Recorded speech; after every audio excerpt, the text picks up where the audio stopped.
You know, everyone tells us to do our own research, but what does that actually mean?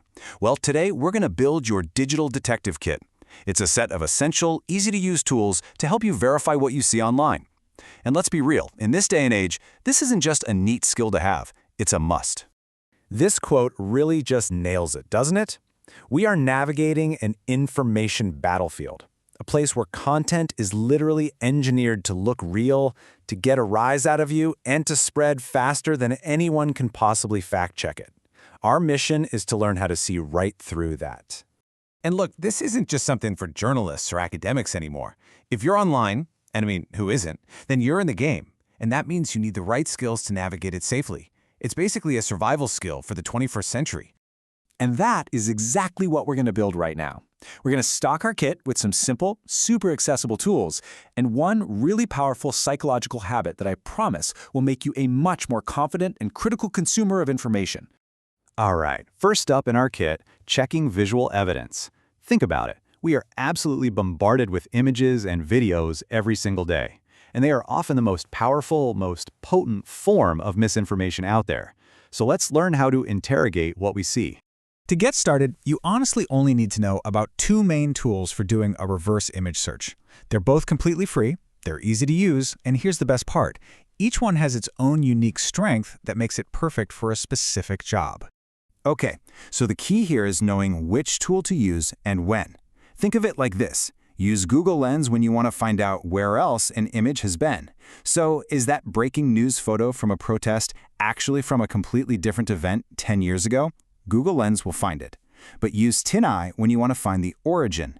It is a master at digging up the very first time a photo ever appeared online. And the process itself? It's incredibly simple. Seriously, it's just a few clicks. You see an image that feels a little off, you copy or save it, and then you upload it. In what, less than a minute? You can find out if a photo is being used completely out of context. That right there is a total game changer for spotting fake news. Now, for those of you who want to dig a little deeper, there are some more advanced tools. InVid WeVerify is this fantastic all-in-one browser extension, like a Swiss Army knife for video. There's also photo forensics, which can hint at digital manipulation, but I have to warn you, it's really tricky to interpret correctly. And then there's Lenzo.ai, a powerful tool for finding similar images, even tweaked ones, though it is a paid service. Okay, on to our next big challenge, the rise of AI. This is a whole new frontier of deception, right? How in the world do you spot images or text or even audio that was never even created by a human being in the first place? So, the first and most important thing to know is that there is no silver bullet here. The technology is just evolving so fast that no single detection tool is foolproof. Your most effective strategy is actually to use a couple of different tools in combination. That way, you get a much more reliable signal. So let's add a few to your kit. Hive moderation is great. It checks content against well-known AI models. AI or not gives you a quick likelihood score on pretty much anything you upload. For text, you've got GPT-0, but a major word of caution here. It can produce false positives, especially for non-native English speakers, so use that one carefully. Now, looking ahead, there is a really promising development on the horizon. It's called C2PA, or Content Credentials. It's backed by huge companies like Adobe and Google, and the goal is to attach a kind of permanent, verifiable nutrition label to media, showing you exactly who made it and how. It's not everywhere just yet, but it's definitely something to keep an eye on. Okay, we've covered the visuals. Now let's shift gears and talk about the actual claims being made in articles and posts. How do we move beyond just a single shocking headline to get the full story? Well, the most efficient first step is often the easiest one. Just see if a professional fact-checker has already done the heavy lifting for you. I mean, there's a whole ecosystem of experts whose entire job is to investigate these claims so you don't have to start from scratch every time. And here are some of the heavy hitters. Snopes is the classic for debunking those wild internet rumors. PolitiFact is your go-to for political statements. FactCheck.org has a fantastic science desk called SciCheck, which is just invaluable for health claims. And for anything international, AFP and Reuters have global teams on the case. But here's the thing. Checking facts is only half the battle. A story can be 100% factually accurate and still be incredibly biased in how it's framed. And that is where our next set of tools comes in. These tools help you see the bigger picture. All Sides is fantastic. It literally shows you how the exact same event is covered differently across the political spectrum. Ground news is really unique because it shows you what stories are being completely ignored by one side or the other. They're blind spots. And NewsGuard is like a little stoplight in your browser, giving you a quick reliability rating for the sites you visit.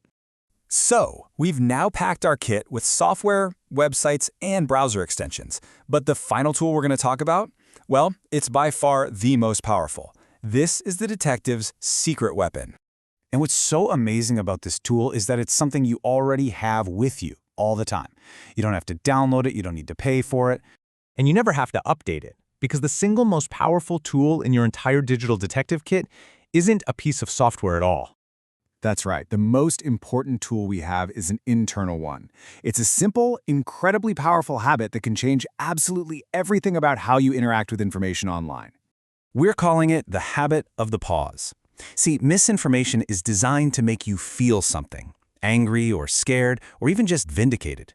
It wants an immediate emotional reaction. The pause is your defense. It is that 1 second where you just stop. You take a breath and you ask yourself, hey, maybe I should check this before you smash that share button. That single moment, that's where you take all your power back. And you have to understand, this is the ultimate goal. The endless flood of false and misleading content isn't just designed to make you believe one specific lie. It is designed to wear you down, to make you feel cynical and overwhelmed until the entire idea of finding the truth just feels hopeless. But the truth is worth chasing, and now you have a kit to help you do it. The goal isn't to be perfect. It's not to catch every single lie. It's just to pause, to check, and to decide for yourself. So the only real question left is, will you?